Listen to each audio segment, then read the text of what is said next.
Action. So now that we know exactly where the stove's going, because it's too late now, we've got the vent installed. I want a permanent iron pipe with a cutoff on top, so I can just reach behind the stove and cut off the gas if we need to.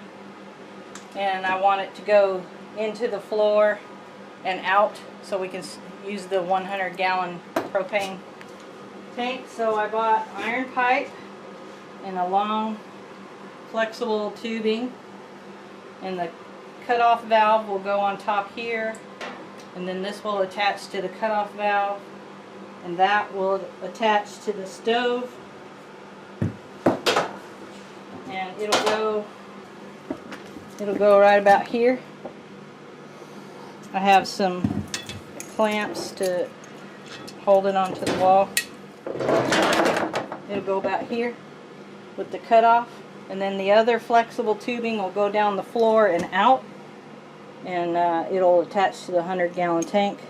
So we just have to reach up and do the shut off up here. If we're going to be, you know, on a vacation or a trip or whatever, and we want to shut off the propane inside and out, we can just do the cutoff here, then go outside and shut off the tank. Eventually, you know, in a few years, we may end up with a 500-gallon propane tank, because our water heater will also run on propane, and we may be using it up faster than 2 100-gallon tanks can keep up with. I don't know.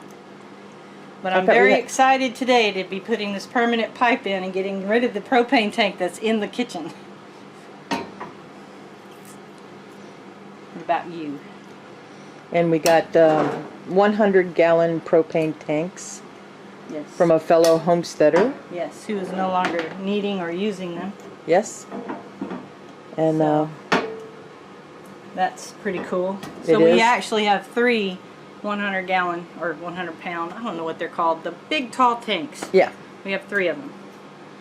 So I'm hoping to use one for the stove and one for the water heater. And maybe eventually I'll put 2 on one regulator, so when one empties, the other one will empty. So because we have 3 of them. But right now we're just trying to put hardy backer all the way down behind the stove, because it's fireproof, it's waterproof. And we got plenty of it. We got a lot of it, and we can tile this. Mm-hmm.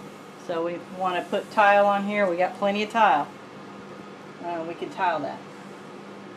The rest of it will have sheetrock, but since we had this hardy backer, we're going to go ahead and do it. And I'm going to put a strip down that way. Yeah, that's being cut right now. But I'm very excited to get this tank out of the house. Yeah.